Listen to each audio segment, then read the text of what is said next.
हाँ, कोई अगर सवाल आपके किसी के मन में है तो पूछ। हाँ बोलिए।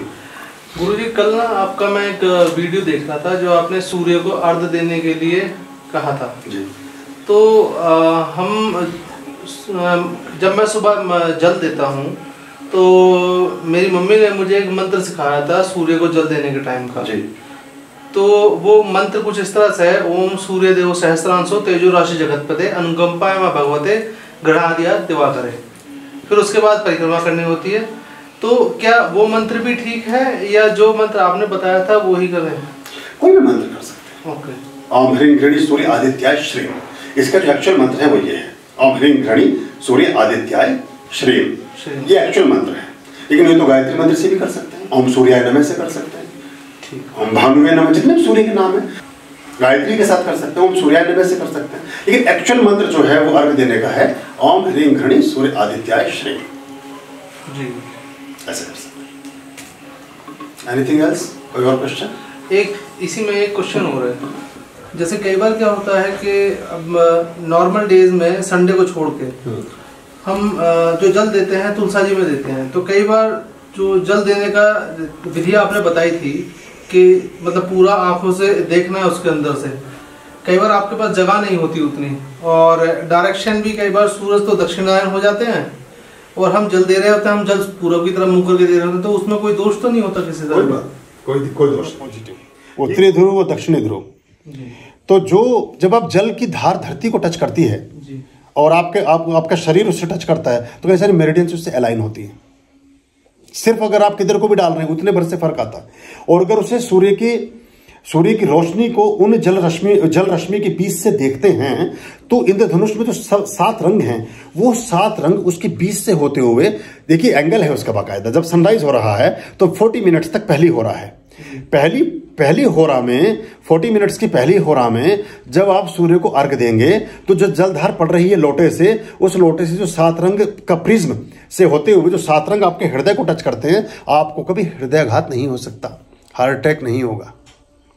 जब आप तीसरी और चौथी होरा में यानी कि लगभग 9 बजे से लेकर 11 बजे के बीच देंगे तो सूर्य का जो वेग है वो आपके आज्ञा चक्र और कंठ चक्र पर आ जाता है। गले का कैंसर और दिमाग से संबंधित रोग कभी नहीं होंगे। जब आप अभिजित मुहूर्त में 11:20 से 12:20 के बीच में सूर्य को अर्घ देते हैं तो सहस्त्रार पर सूर्य की रोशनी होती है, तो आपके मन, चित्त और आपके सोच को और आपके पूरे जीवन को शुद्ध करता है। तो ये हर चीज का एक अपना विधान है। और जब तक सूर्य निकला है, देखिए सूर्य कोई बटन तो है नहीं कि हमने सब ऑफ कर दिया तो बल्ब बुझ हो गया और ऑन कर दिया तो वो जल गया, ऐसा तो है नहीं। सूर्य तो वहीं है, पृथ्वी ही तो घूम रही है। अभी आप मेरे सम्मुख बैठे हैं तो मैं आपको सामने से प्रतीत हो रहा हूं। अभी आप उधर मुंह कर लेंगे तो मेरी तरफ आपकी पीठ हो जाएगी और आपको उधर पेड़ पौधे दिखना शुरू हो जाएंगे। पृथ्वी ने सूर्य की तरफ मुख किया तो दिन हो गया, पृथ्वी ने सूर्य की तरफ पीठ की तो रात हो गई। सूर्य तो वहीं टंगे हैं, वो कहीं नहीं घूम रहे हैं। तो सूर्य को अर्घ आप कभी भी दे सकते हैं, कोशिश करें सूर्यास्त से पहले निपटा लें। पर यह भी मैं आपको नई बात बता रहा हूं कि सूर्यास्त से पहले तक आप सूर्य को अर्घ दे सकते हैं।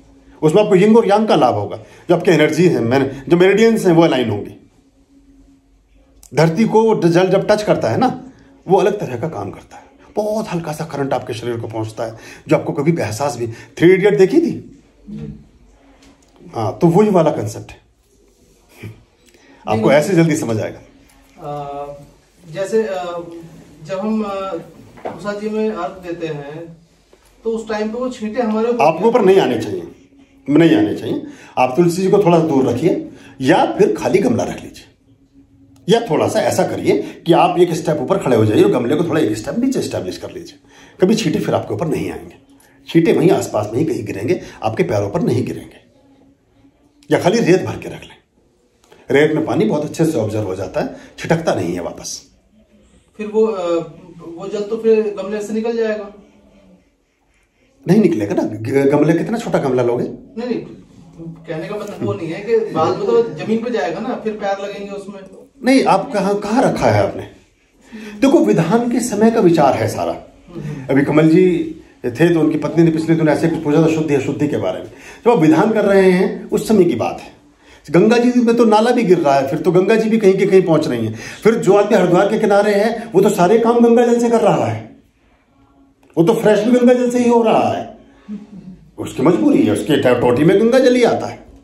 अब वो कुल्ला भी उसी से करेगा, वो भी उसी से धोएगा, बाकी शुद्धि सफाई भी उसी जल से करेगा। अब वो गंगा जल का अपमान नहीं है वहां, जब विचार का खेल है। तो आपने जिस समय डाला, आपका पैर उसमें टच नहीं हुआ, उसके बाद भी कुछ भी होता रहे। अच्छा, एक चीज में अभी मतलब नीचे से ऊपर भी रख सकते हैं तुलसी जी को? जरूर रख सकते हैं, क्यों नहीं रख सकते, जरूर रख सकते हैं, जहां भी आपको सुविधा वहां रख सकते हैं। रविवार को तुलसी में जल ना दें तो अच्छा है, किसी और पौधे को रख लें। कुछ इस बहाने आप पौधे भी लगाएंगे, कपूर के पौधे में दे दीजिए रविवार को, पीपल में दे दीजिए, किसी को भी दे दीजिए, ऐसा कर सकते हैं। सोमवार को बेलपत्र नहीं तोड़ते? तोड़ भी सकते हैं, वैसे पहले दिन तोड़ लें तो अच्छा है, क्योंकि बेलपत्र कभी पुराना नहीं होता। बेलपत्र जो है वो बासी नहीं होता, जैसे फूल बासी माने जाते हैं और बहुत चीजें बासी मानी जाती है। पहले तोड़ लें तो अच्छा है। बेलपत्र का पूरा एक विधान है, प्रणाम मुद्रा है, उसका एक मंत्र है और व्यवस्था है, उस हिसाब से करना चाहिए। सारी वनस्पतियों का विधान है। अभी सुबह ये सब फूल तोड़ के ला रहे थे, वो मंजरी तोड़ रहे थे, तो उनको बताया कि मंजरी को तोड़िए। तो फिर चूंकि 5 प्रकार की तुलसी में मंजरियां हैं इस समय, तो वैसे तो 7 प्रकार की तुलसी है हमारे यहाँ, पर 5 में मंजरी है। तो मैंने उनसे बोला कि एक एक मंजरी को इस तरह से तोड़ना। इसी से तो कोई फायदा नहीं होता, हमें फायदा नहीं होता, हम लॉस्ट हैं एक्चुअली, हम खोए हैं। जैसे पड़ोसी के घर में तो भाग के कहेंगे पराठा बना लेना, और जाके अपनी टेबल पे बैठे इंतजार कर रहे हैं। वो तो उसकी खिड़की में कह के आए हो आपके पराठा बना लेना, वो बेचारे ने बना के रख लिया। वो सोचे मेरे घर का कोई आदमी कह के गया, उसका पराठा बेकार और आपकी प्रतीक्षा बेकार। मतलब आपका तो इंतजार खराब, जो आपको ये नहीं समझ में कहाँ कहना था। तो मंत्र कहीं रहे हो और कुछ कर और रहे हो। मैंने ऐसे देखे पंडित जी भी, हनुमान जय हनुमान ज्ञान गुण सागर, अरे बोला तो था 5 किलो भेजना है।